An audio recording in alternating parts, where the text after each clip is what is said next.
Clueless in the pause, whether you're peri, meno, or post. I'm here every week to talk all things menopause, the things we're all thinking but not talking about. Trust me, someone is feeling exactly how you are. I'm Karen Thom, a women's life coach, and at 45, feeling perimenopausal. Each week, I'll be joined by an expert in their field, and we'll delve into pressing topics like, why do I hate my husband 3 days every month? Why do I feel my internal thermometer has bobbed off to the Caribbean? Why do I need strength training in my life? And why do my periods flood, ruining my best genes? We'll dive into the symptoms, why we experience them, and provide friendly tips to help. Get in touch, let us know how you're feeling, and send us your questions. We'll be answering them throughout the series. Hey everybody, this is Karen Thom, and welcome to the penultimate episode of Clueless in the Pause, Series 1. Where has time gone? Craziness. So this week we are talking to Dr. Tracy King, who is a clinical psychologist, Jungian life coach, and yoga and meditation teacher, who, with over 2 decades of experience supporting women's health, relationships, and well-being, Tracy specialises in perimenopause, menopause, trauma, and neurodiversity. Dr. Tracy combines her professional expertise with personal insights to help women navigate the physical, emotional, and relational changes in the transitions of life. With a deep understanding of how hormonal shifts intersect with trauma and neurodiversity, Dr. Tracy offers a holistic approach that blends evidence-based psychology, somatic practices, mindfulness, and relational therapies and coaching. Her work empowers women to address emotional resilience and foster meaningful connections in their relationships with the self and others. So, let's dive in. Hi, Tracy. Thanks so much for joining. I'm really excited to welcome you to Clueless in the Pause. Thanks for having me. I'm really excited to be here and to talk about all things menopause. Yeah, oh my God. I mean, it's so much as I'm realizing as we go through the series. It's a huge learning curve, let's say, but Mm. I am really excited to talk about the topic of mental health because I know for some women it's such a huge part of their journey. And I really wanted to make sure that we could find somebody who could, in a very good way, talk to us about mental health. So Mm. thank you so much for accepting. And it'd be great, yeah, if you don't mind to share a little bit about you, who you are, and what you do, that would be super.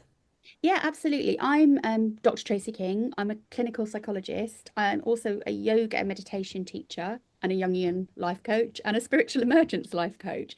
So as I know we've spoken before, I've got a diagnosis of ADHD, which makes me kind of like to do lots of different things. So my career has spanned quite a wide reach, but one of the things that I've really honed into has been women's health, and one of my specialisms is around trauma, but also women's physical health, which I've sort of moved more towards since I've been doing more somatic based work with the yoga teaching, etc., over the years. And also, I am perimenopausal. And that's one of the things that highlighted my ADHD diagnosis. And I'm sure we'll maybe say a bit more about it in a bit. But as you go into perimenopause, your estrogen hormone levels go down, which then makes your dopamine, which is your reward neurotransmitter, go down. And with ADHD, one of the issues is that there isn't enough dopamine in the system to motivate and get things going and focus attention, etc. So it's why often women are late diagnosed with ADHD, because this is the point of life that some of the symptoms become more problematic. Wow. I mean, that is not where I was expecting to go first, but that's so interesting. So, yeah, tell I'm like, oh, tell us Yeah. more.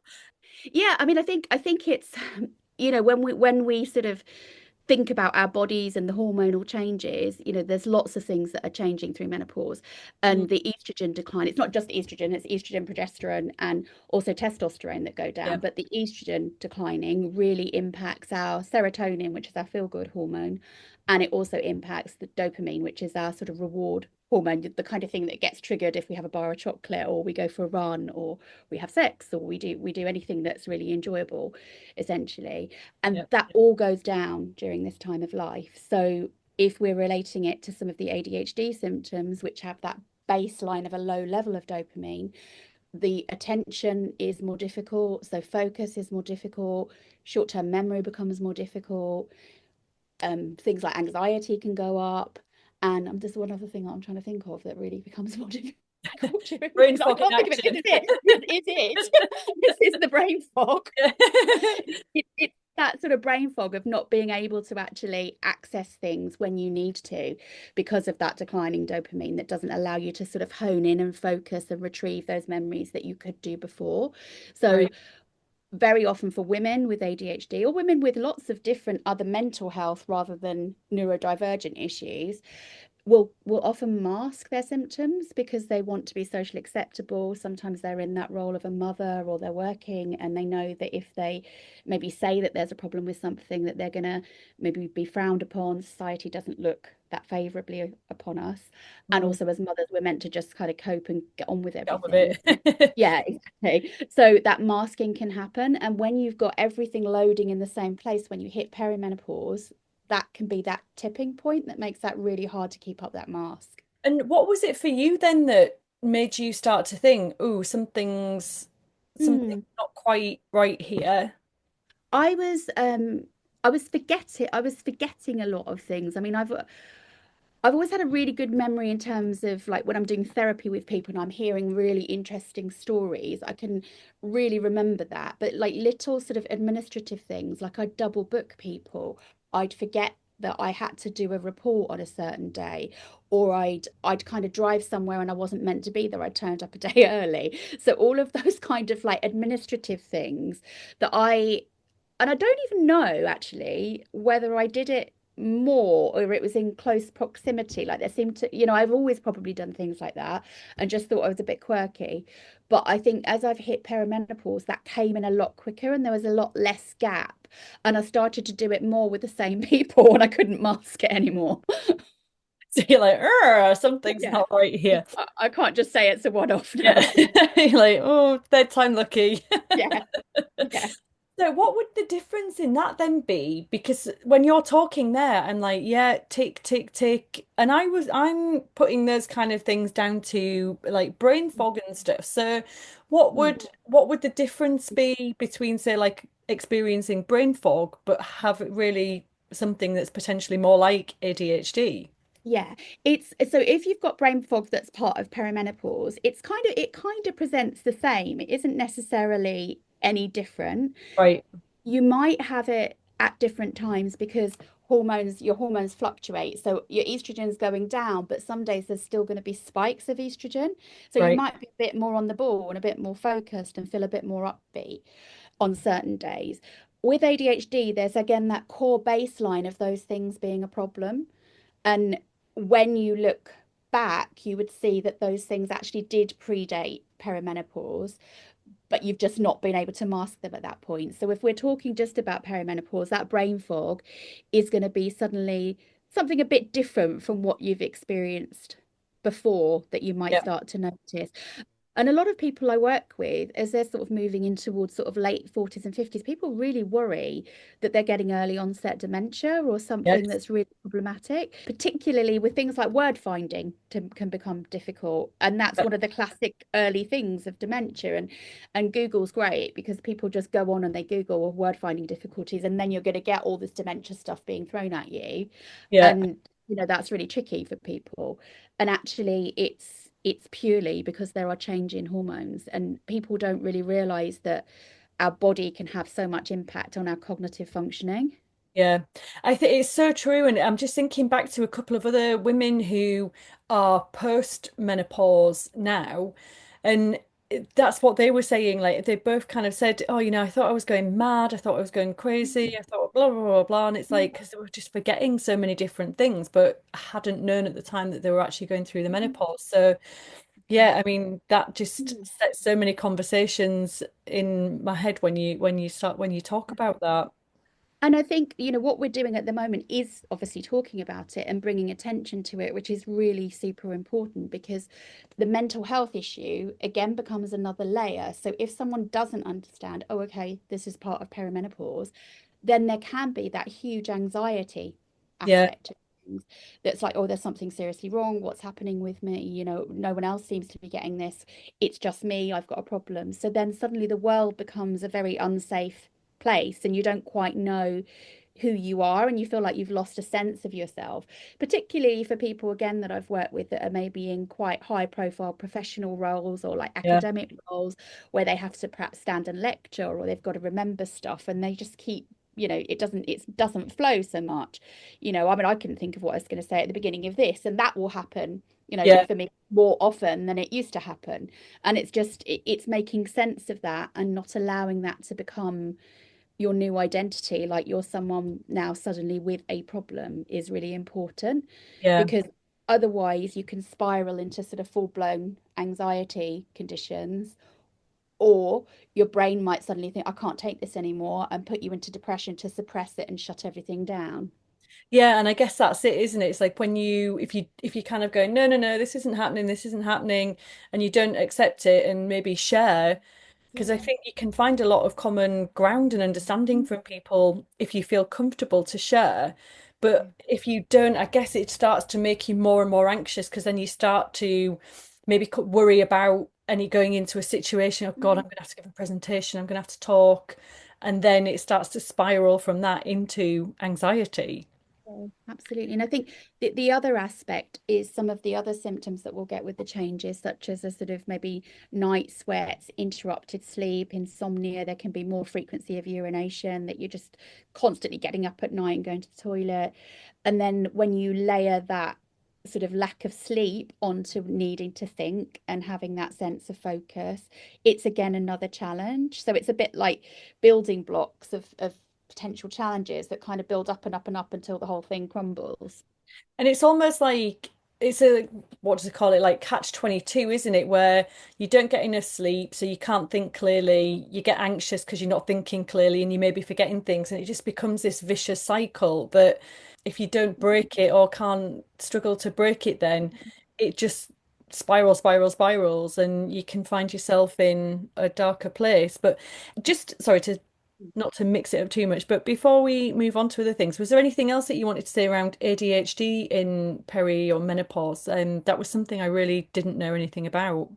Yeah, absolutely. I mean, I think it's a sense of I mean, one of the things for me is that you suddenly have to sort of, you were talking to me earlier about identity, and I think if it is kind of exposed to you that there's something else, there's a neurodivergence underlying life that you've never quite come to terms with, and perimenopause has been the thing that's put that under the spotlight, it's maybe being kind to yourself and allowing yourself to adapt to that diagnosis, because it's something different that you've got to sort of now almost like re-look at your life under the lens of that and understand that certain things have happened because of that. Yeah, and what would be the first steps that somebody would take around that if they're thinking, obviously not the Instagram questionnaire that tells you in 20 seconds do you have ADHD? Yeah. But what would be the first steps that somebody should take? Yeah. I mean, there are some screeners online that you can do that just give you a sense of, oh, would that be something that I might want to get explored a little bit more. The first thing is to go to your GP. Again, if you go to a GP very often, because some of the symptoms will cross over, you're not always necessarily going to be given that much credence. And because there's a massive long waiting list for ADHD assessments, sometimes it's easier to put you into the perimenopause hole. I know when I had my assessment privately, but when I went to my GP to sort of talk about what I wanted to do with the fact that I had ADHD, like did I want to medicate, what did I want to do with it? He very much said to me, "Oh, just why don't you just try HRT first?" and wanted to push down that line. So I Mm. think at this time of life, when you go, depends on your doctor, but I think sometimes we can be sort of put in that perimenopause hole when actually there is something else going on. Yeah, Um, so I think, in terms of your well-being, in a sense, it's not always even about getting a diagnosis. It's about maybe entering into some therapy with someone that's experienced in both areas so that you can work with how both areas are manifesting for you and make sense of it in that way. right. So if somebody just wanted to visit a trustable online route first, just to kind of Yeah. gauge, is this something for me? Is there anything that you would recommend, or is there any? Yeah, I mean, any private psychologist that does ADHD assessments. I mean, I do ADHD assessments, but any psychologist that does that is a place that you can go to in a sense. And you want people that are going to give you quite an in-depth interview. There are some services that just give you questionnaires, which then wouldn't be a credible diagnostic path to go down. So yeah, you want a clinician that's actually going to interview you, interview people that know you, so that you get that third party aspect as well. yeah. Okay, super. All right, brilliant. Thank you. I just wanted to clear that up so anybody could go and find out more because, Yeah. yeah, clueless in the polls with some ADHD. I Um, think, I mean, the other thing, just thinking of things that are similar, is that perimenopause can really trigger earlier traumas that we've had in life as well.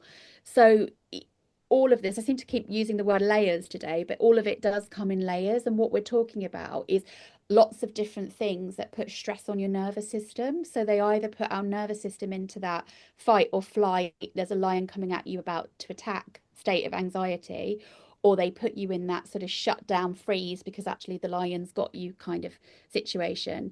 And all of these things are putting pressure on our system. And part of getting through all of this is learning strategies that are going to balance that system, which becomes really important. And once the system is stressed because of the biological changes and the emotional and psychological impact of that transition in life, mm, any earlier unprocessed traumas, maybe from childhood experiences or incidents, accidents, things that have happened to us, illnesses, they can all be re-triggered again because it's like our resilience goes down as we're yeah. processing all the changes, and these things manifest back up again. Yeah, and I guess also like that kind of when you're in that fight or flight mode, that elevated levels of cortisol in your system, the stresses and things like this, it can also cause illness because we're not designed really to be in a consistent level of fight or Yeah. flight with cortisol running so high, are we? So it's like Yeah. again, I think the more and more I talk to people around this, it just feels like there is this vicious cycle that just one symptom starts, it kind of has this domino effect or can have this domino effect for some people, and it can really spiral into darker places. But Yeah. one thing we were talking about before we started recording was around ID, not like getting ID'd in the booze shop, but Yeah. You got to change you got to change your photo when you become yeah. perimenopause. So I think what I would say was identity. So sometimes it seems as well, through some of the conversations that have been having, is sometimes women, we are feeling like, if we've changed, the hormones are changing, of course. And some people feel like they have changed and don't really realize until some time has passed. And then it's kind of that, oh, how do I get back to me? What happened there? How did I move so far away from myself? What Yeah. kind of advice, what kind of things would you say to women who were feeling like that? I think some of that can occur because of what we were talking about masking before. So if you think, if you're a woman that starts to notice these changes, maybe in your body, maybe it's harder to lose weight, for example, maybe you're not thinking that you look as good as you did because you're not sleeping, and it's all about perception. But you might wake up some mornings you think, I look really tired, and there may be these different ways of kind of experiencing yourself, and it's trying to hide that. So then what happens is people don't necessarily connect with others in quite the same way as they did. So they may be trying to mask it and hold it back so people don't notice that there's these changes, and it's more noticeable to other people because maybe the person is withdrawing, or they're not being as fun as they used to, they're not coming out as often as they did, or they're suddenly not maybe doing their hobbies as much because maybe their joints are aching and they're just too tired and they don't feel like they can do it anymore. And I Mm, think it's about almost trying to take a moment and think, what am I not saying? What are the unspoken words here? What am I worried that people are going to think about me? And sit with that for a little bit. I mean, I think journaling is really yeah, important. I find that Um, powerful. yeah, and if you're not a writer, do some audio recordings or just do some art or do something that expresses yourself, maybe dance and shout or go for a walk in the woods and do something that expresses how you're feeling and allow yourself to be with that. until you feel a bit more comfortable with it. And then maybe kind of almost like do a bit of a constellation of the people you feel most comfortable with, and maybe start to share a little bit of that with those people around you. Mm. Yeah, because I guess within that as well, generally, if things are noticeable to you, it will be noticeable to the people around you. And maybe Mm, they don't want to, mm, if you don't want to broach it, they might not broach it because they think you don't want to talk about it.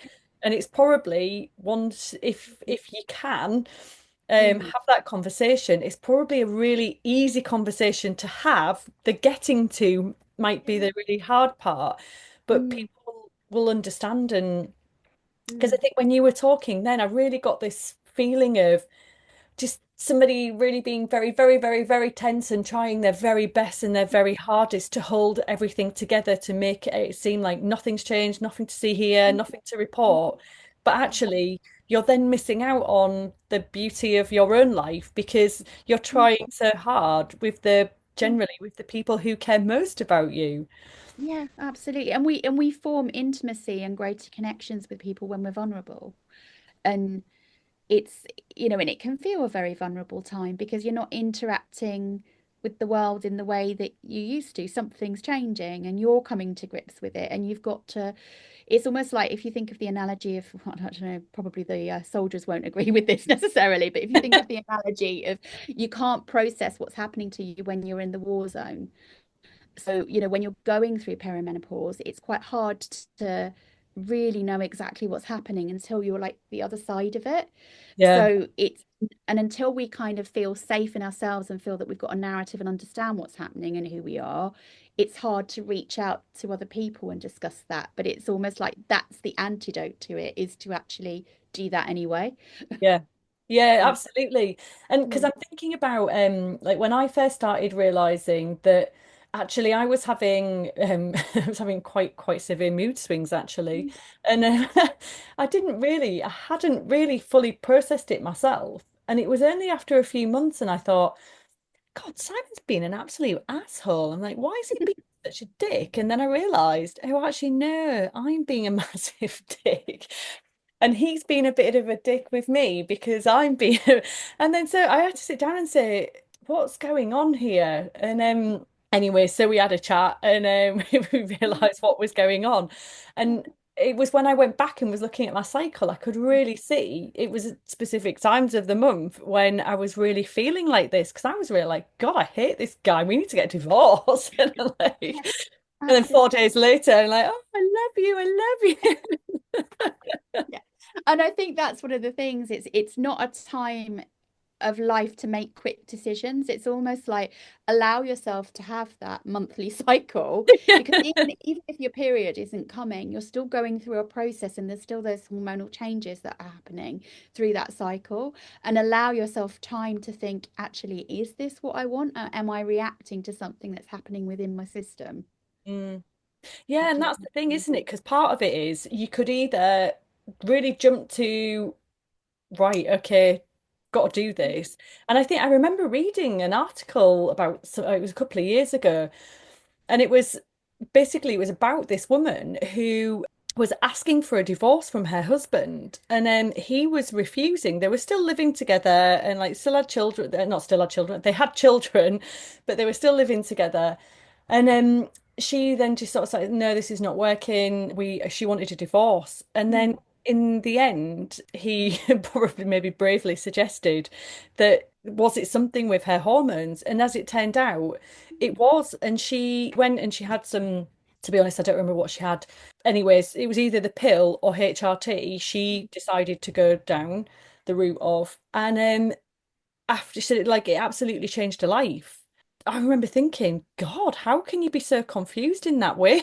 But actually, now I can really understand. you absolutely can. I mean, going back to what we were talking about with the nervous system, when we're heightened or shut down, that disengages what's called the frontal lobe of your brain, which is like the managing director that organizes all of your thoughts and knows where you filed your memories and knows how to get it out. So when that's going more offline and we're acting more from that sort of limbic emotional system that gets triggered if the lion is running at you, then we can't sort of focus as much on what we need to. And, if you think if you're actually running from a lion, which your brain essentially thinks you are once you're in fight or flight, you're not going to be wanting to make friends. You're not going to be wanting to be nice to people. You're Yeah. trying to survive. And if you're in that shutdown position, you can't come from shutdown to reaching out and connecting with other people. Our sort of hardware doesn't allow us to go from, jump from one to the other. We've got to move back through feeling the fear first before we can then connect to other people. Mm. And what would you say to somebody in that situation then if they kind of realize and think, oh, actually, I really recognize myself in that? Yeah. What would you say to them as a It start? it's about doing exercises and things that do something called vagal toning. I don't know if you've heard of something called the vagus nerve, which is our Yes. 10th cranial nerve that is the thing that actually sort of tells us to run when the lion's coming essentially. And Yeah. we can do something called vagal toning, which is improving our what's called our window of tolerance and our resistance to stress in life. So, we've spoken about layers. It's like all these different layers of stress that are coming from various different areas. And if we give ourselves a really strong foundation of what's called a good vagal tone, then we can be more resilient to that stress, which doesn't mean we have to not feel things, but it just, we do need to feel things, but it means the bounce back from that feeling can be a lot quicker and a lot easier for us, and that we can tolerate a whole lot more before it all tips over. Yeah, so kind of like the tolerance and or the reaction is less extreme. Yes.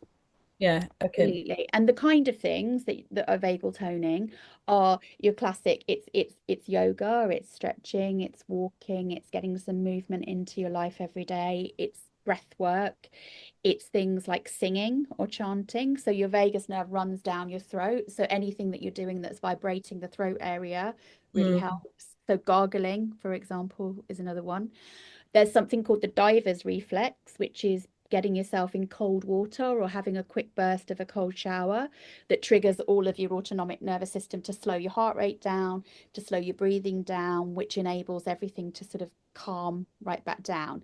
And doing that more and more frequently will help us to get that window of tolerance. So, one of the ways I tell people to work is to try and sort of what's called habit stack some of these vagal toning exercises into your daily life. So you can get up in the morning, you can do a 10-minute meditation in bed in the morning before you even got out of bed. So you might want to listen to a guided visualization from YouTube or Mm. wherever you want to get it from.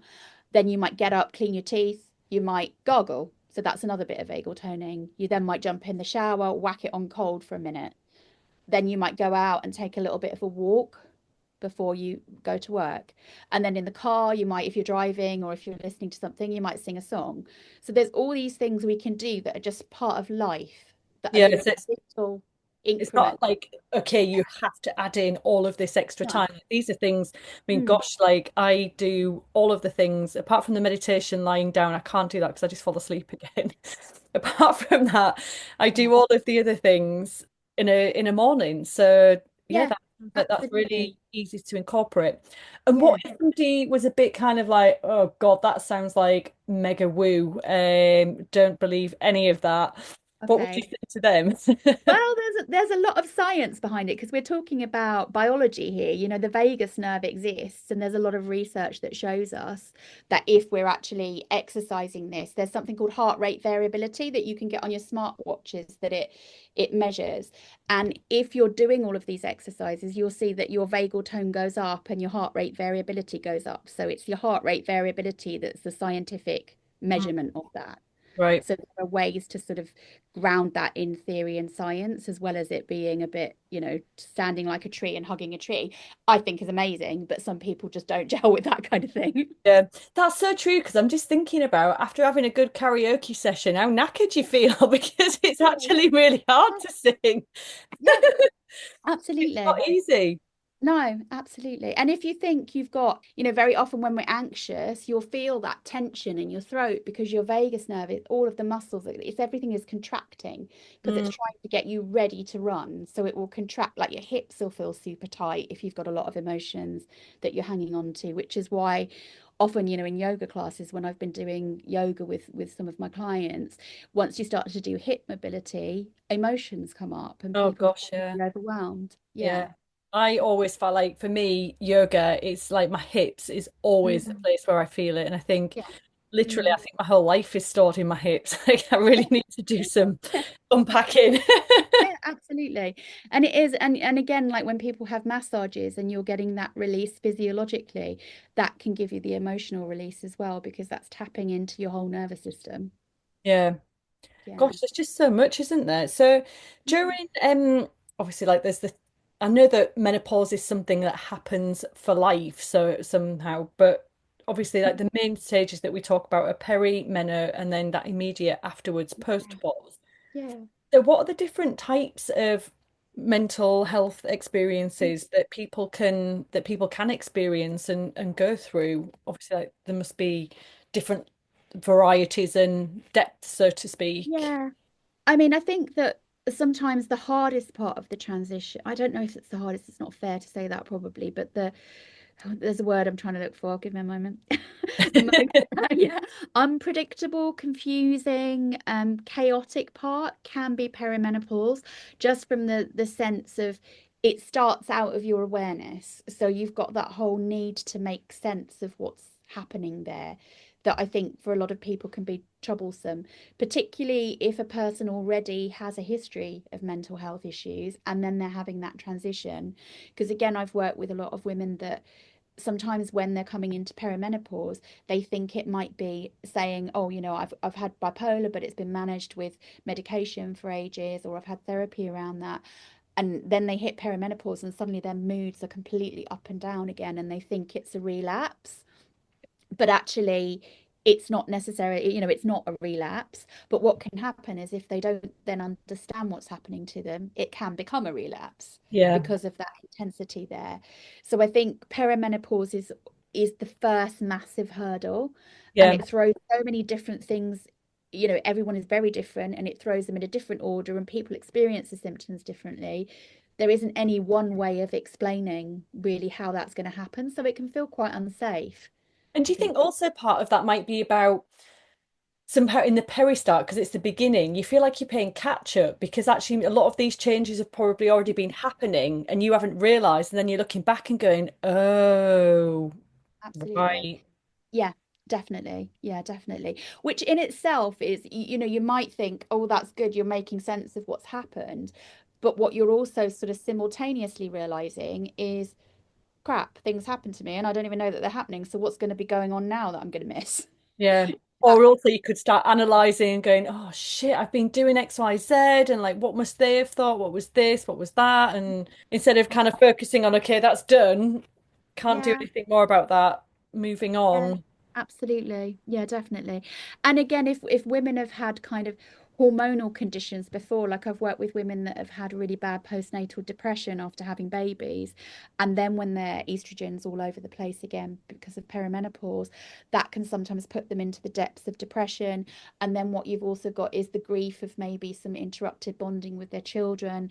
And it really re-triggers, like we were talking a bit about earlier, those earlier traumas in Mm, life, which become really overwhelming for people because it all becomes like a big melting pot of stuff rather than it just being perimenopause you're dealing with.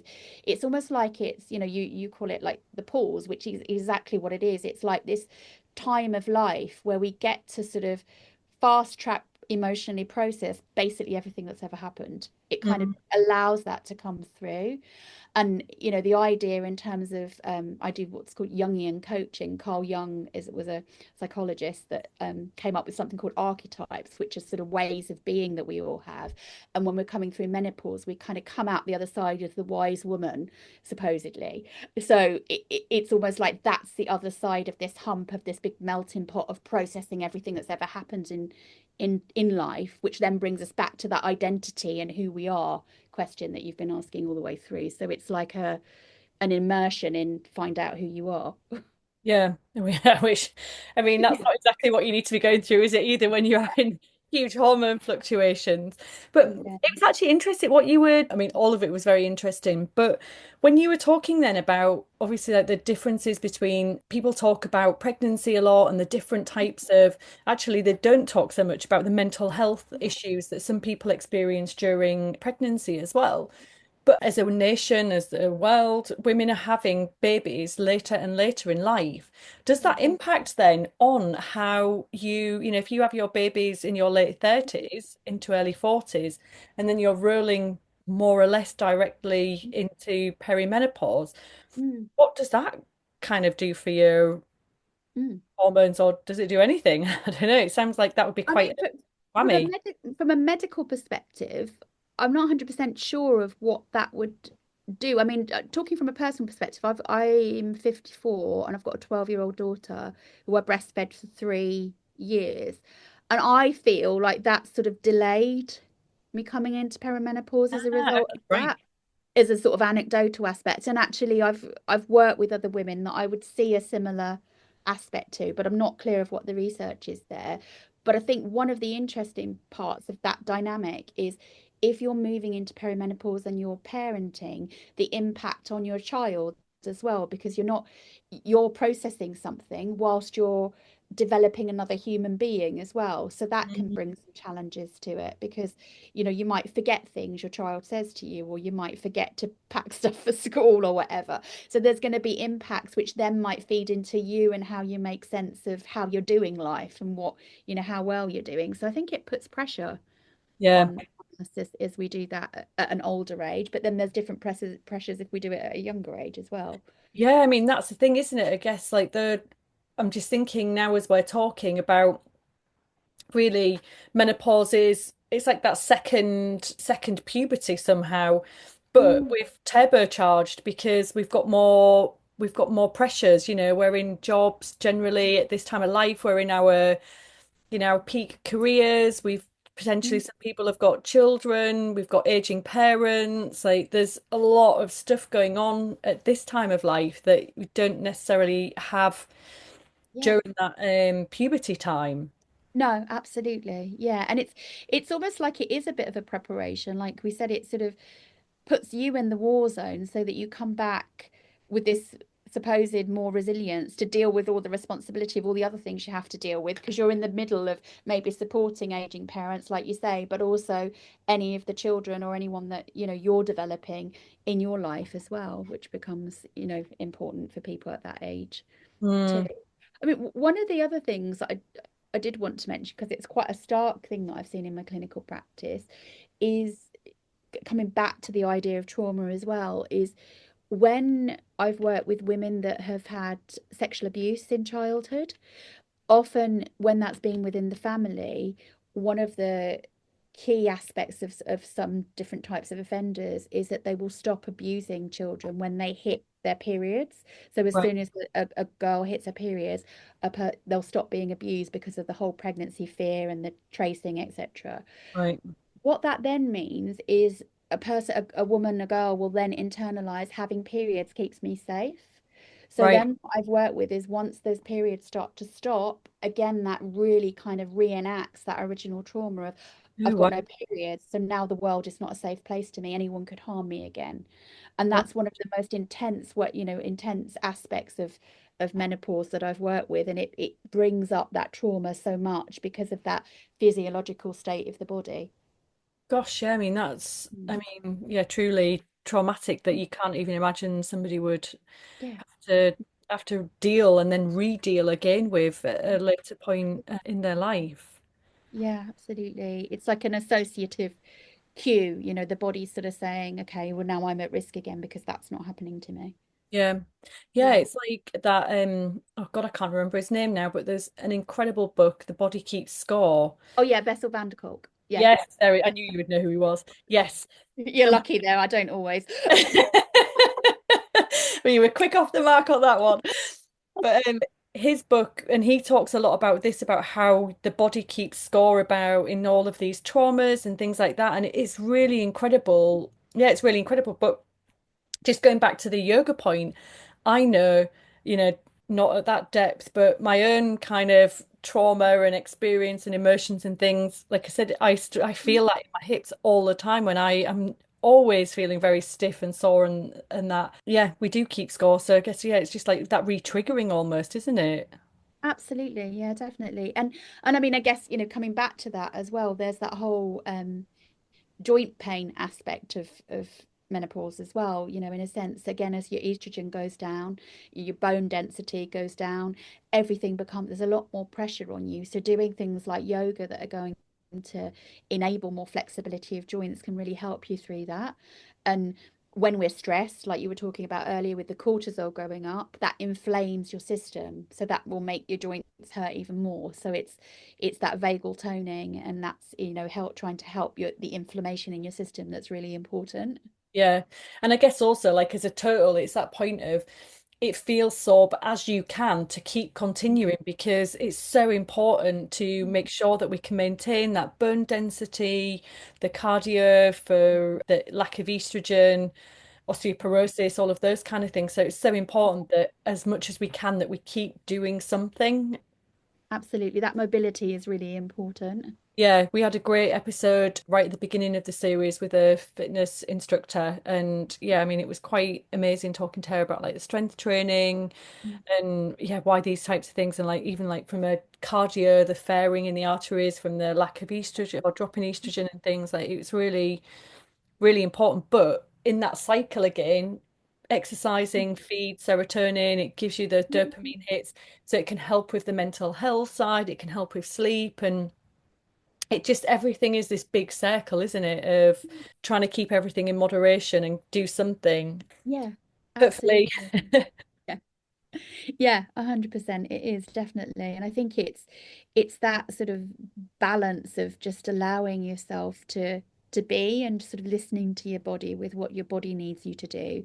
And like you say, if there's some sort of muscle aches, it's good to get a little bit of mobility and just know that when that muscle ache becomes a real strong joint pain, then maybe back off, but then do Yes. something that allows you to still get a little bit of movement, perhaps, depending on what you're feeling.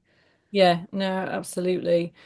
And so just we were talking a little bit about the different types of experiences that people can go through, and obviously, like we touched a little bit on the, not a little bit, but we talked about anxiety and the cortisol and things like this about, and some of the can't even say it, vagal toning Vagal toning, yeah. yeah, Mm. that can help that.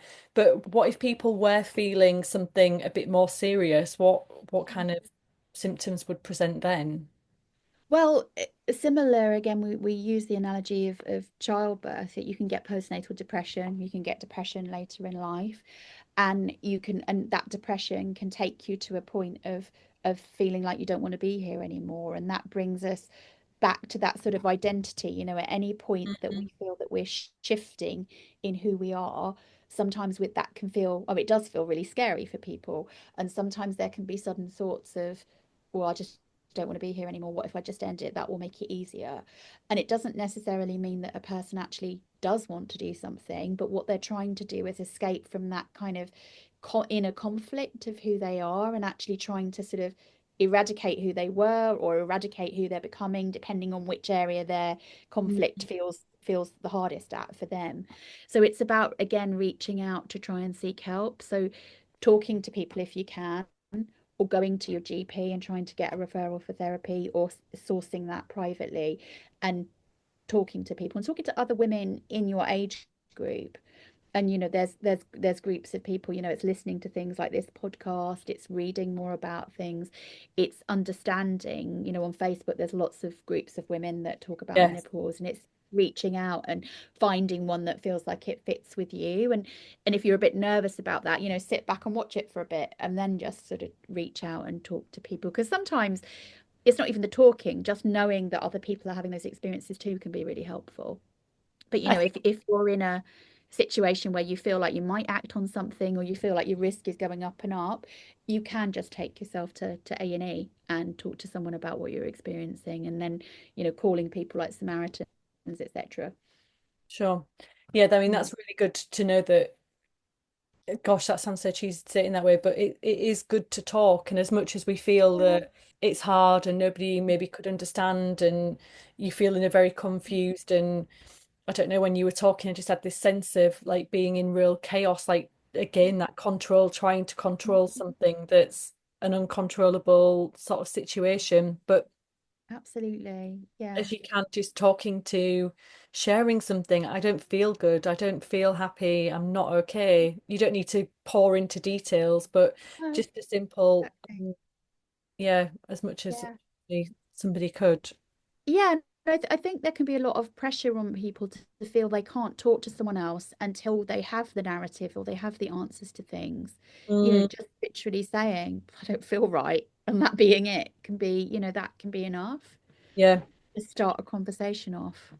And Mm. also sometimes in your own mind, when you can voice vocally, or I find for myself, oh Mm. God, yeah, I don't feel myself, or I don't know this, or when that kind of I verbalize it, it's almost that starts to give a clarity in itself because I've actually vocalized it. And sometimes that's those Mm. first words, like we said earlier, the build up to that conversation is difficult, but the conversation generally, it's your friends and family would be very Yeah, supportive for most absolutely. people. Yeah. And again, talking about those sort of more serious ends of the mental health spectrum, we can have postpartum depression after we've had a baby. We can have menopausal sort of not depression. We can have menopausal psychosis as well as postpartum psychosis. So that's when we completely lose touch with reality. We might start to believe things that aren't real. We might hear voices. We might see things. And all of this is because of these hormone fluctuations and that secondary layer of how we've made sense of it, whether it's maybe re-triggered earlier traumas, whether it's started to sort of leave us feeling that we have no identity anymore. Our behaviors, because of the mood swings, might have meant that we've lost some friends or our key relationships are being challenged. So when there's all of those different challenges, again, layering on, it can feel so overwhelming that the person just completely detaches from that reality and a psychosis happens in that way. Mm. And I guess if that was the case, that would be something that would be very apparent of what was going on to people around you. So somebody could, On the whole, I mean, sometimes it can look to other people like there's a complete withdrawal, there's a rejection of wanting to connect, and then that might be caught up with someone feeling quite paranoid or seeing and hearing things that they can't contain when they're in other people's company. So, for loved ones and friends, if at this stage of life they start to see a friend or a loved one withdrawing, it's good to try and keep trying to reconnect with them in a way that feels okay. And even being transparent and saying, you look, I wonder if you're struggling, how are you doing with this stage of life kind of thing, what's happening to you with your periods, what's happening, how are you doing with that? And actually, people can be frightened to say things, but just be really open about it and say, look, I know that that can be really tough. So, yeah. what's going on for you? And I've noticed you've said a few times now across different things that we talk about is connection and disconnection. And it really feels like that's quite a big topic around mental health and experiences. Absolutely. Yeah, it is definitely. And I think that sort of brings it back to, any kind of mental health issue we have is about our nervous system being out of balance and how we deal with those ups and downs of the nervous system and that window of tolerance that we've got. If the window of tolerance is a lot wider, we're not going to tip into a mental health condition.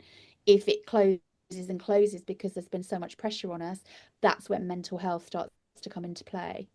Right.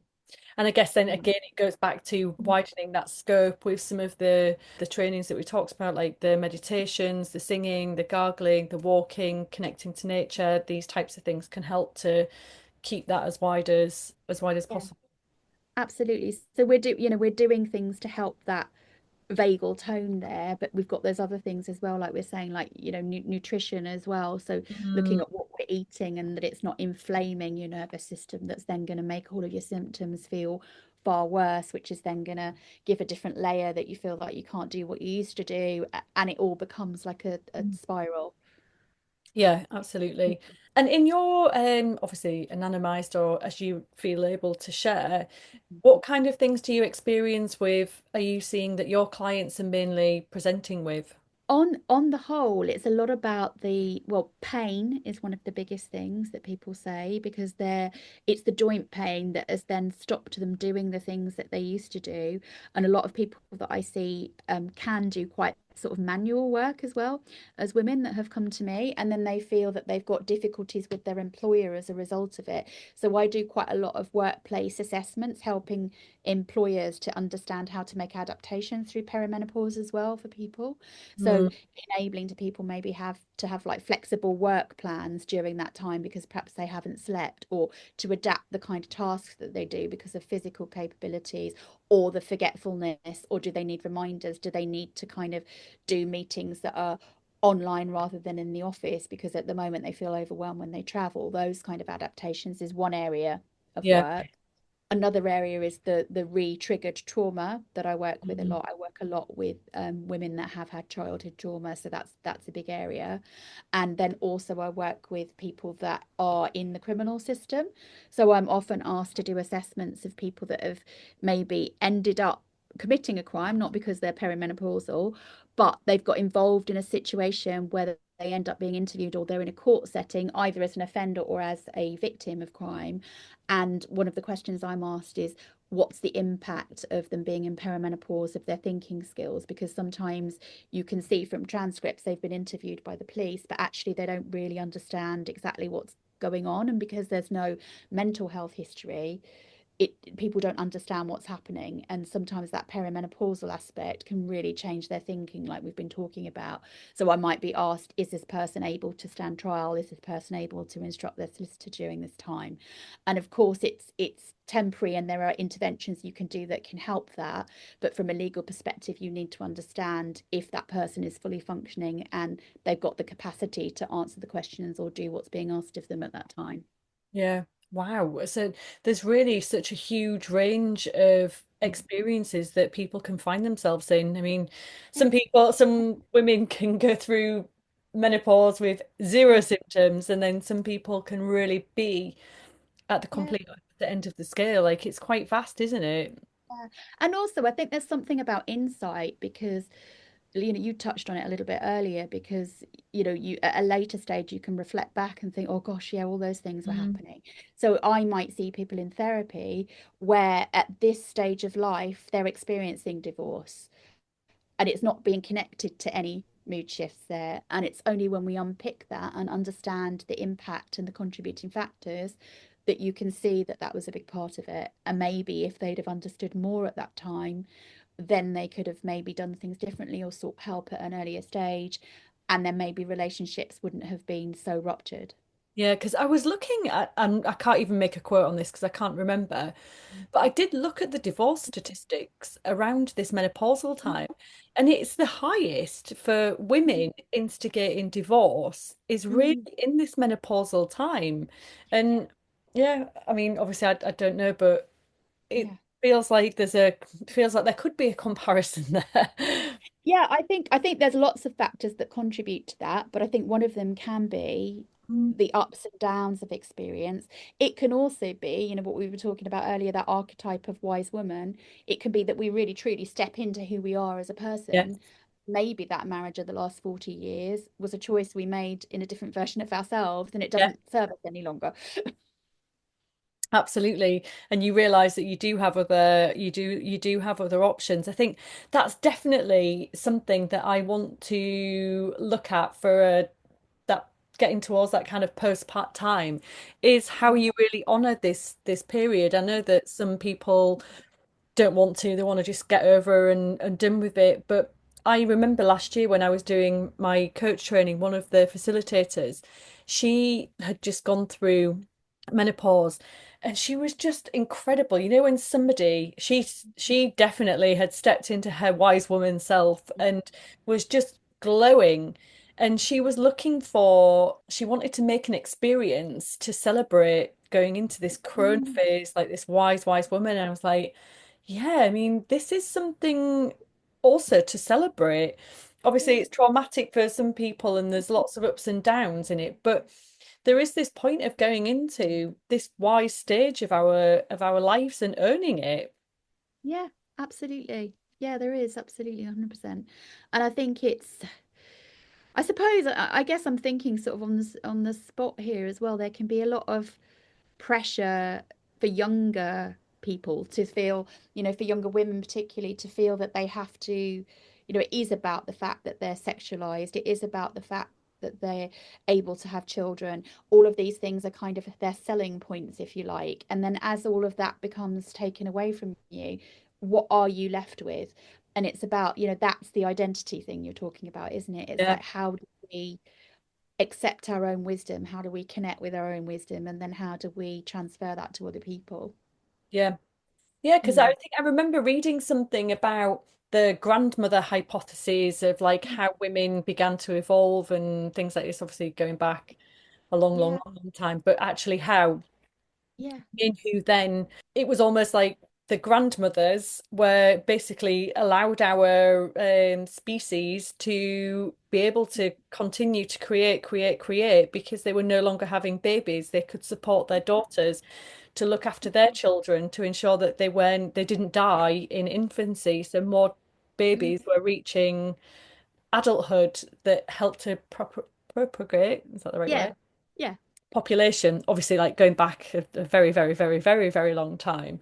yes, But that's quite interesting in itself in that way of like service. It's like, who it is your service to yourself, to is. others? What do you want to do with your life? And I guess in that way, now for a lot of people going into maybe their early 50s and things, they've still got quite young children or Yeah. children who are either still in school or university and things or starting to move away with life. And it kind of brings those questions back about the identity. Yeah. Who am I? Who do I want to be? And I think also as people become more knowledgeable about health and how to sort of keep ourselves functioning well in terms of what we eat, the exercise we do, the practices we do each day to like meditation, etc., we're kind of physically, our bodies end up being younger than they used to be years ago in our 50s. So you're still much more capable of doing things than you might have been, 50-year-old people might have been years ago. So you've got that wisdom, but you've also got the capability to sort of do things Mm, differently together, which I think is really important. yeah, that's definitely something to think about. Mm, Oh yeah. gosh, Tracy, I feel like I could go on for hours. I've still got about 5,000 more questions that I could ask you here, but I guess we need to let you Yeah. go. But thanks so much for your time. And if you had to sum everything up, which has been a lot that we've talked Yeah. about in the last hour or so, Yes. what would you say would be three takeaways for listeners? Mm. I think it's allow yourself to appreciate the, I guess, the extensiveness of this whole perimenopause, menopause, postmenopausal periods, because, people might want to minimize it and say it's hot flushes, it's lack of sleep, your periods stop. It's a part of life, it's a transition in life that it basically immerses you in this melting pot of evaluating everything that's ever happened to you to bring you out the other side. So don't minimize it and really appreciate that it's there for a purpose and it's about your growth and it's not necessarily an easy journey, but you are hardwired to get through it. I think journaling and writing about what comes up as a result of that's really important. And the vagal toning that we spoke about. So ensuring your nervous system has the best possibility to widen that window of tolerance through toning your vagus nerve in some of the exercises that we spoke about. Yeah. Okay, that's great. So allow yourself to feel the experience. Don't Yeah. minimize it. Journaling and writing and the vagal training. I'm going to Mm. use that as an excuse to whack out my singing very loudly in the Yeah, you morning. got to sing. You got to sing. I'm training my vagal nerve. Yeah, absolutely. Yeah, you've got to. Oh, super. Thank you so, so, so much, Tracy. It's been amazing. Yeah, it's been really interesting. Yes, similarly, I could talk about it forever. But and I guess really that's maybe a good point to end on as well is really if you can do talk. It's the best medicine. Share what's going on because it does help. Even if things don't change immediately, it does relieve the burden a little bit just knowing that somebody else knows what you're going through. Yeah. And also you're helping other people that way because one of the things we've spoken about is that layer of not understanding that then can put you into that mental health space. So if the more people that talk about it, the more people that hear it, and the less likely we are to spiral into that mental health spiral, essentially. Yeah, to go down into that spiral because we understand that it's all part and parcel of this process and this transition. Yeah. Okay. Mm. Yeah. Thank you. Hello, lovely listeners. What a conversation with Dr. Tracy there. Wow. Wow, wow, wow. So let's just unpack this. So, Dr. Tracy, really, there was quite a few good nuggets to take away there. And I think the first thing that she used to sum her up was to truly appreciate the magnitude of what we're experiencing. This isn't just a blip in our lives, it's a significant transition that spans from perimenopause through to postmenopause. So instead of brushing it off as just one of those things, we need to acknowledge its depth and purpose in our lives and think about it. It's a fundamental part of our biology and it deserves our attention and respect. We deserve our attention and respect. I also loved when Tracy said, we are literally hardwired to get through this phase. Your body knows what's going on, even when we don't know consciously what's going on. So there's a trust to our body. It's hardwired to get through this phase. Trust it. Tracy also shared some practical tools that can help to understand how we're feeling during this time. The one that I really also use a lot, journaling, is such a powerful way to track what's going on, whether it's tracking your periods, tracking your patterns, and just generally making sense of your changing worlds, getting your feelings out and down onto paper. Sometimes that itself is quite a cathartic release. I also loved the vagal training, like a workout for your nervous system. And what was so brilliant about it, you can just incorporate it into lots and lots of everyday tasks. So, yeah, that definitely means I'll be singing at the top of my voice somewhere soon.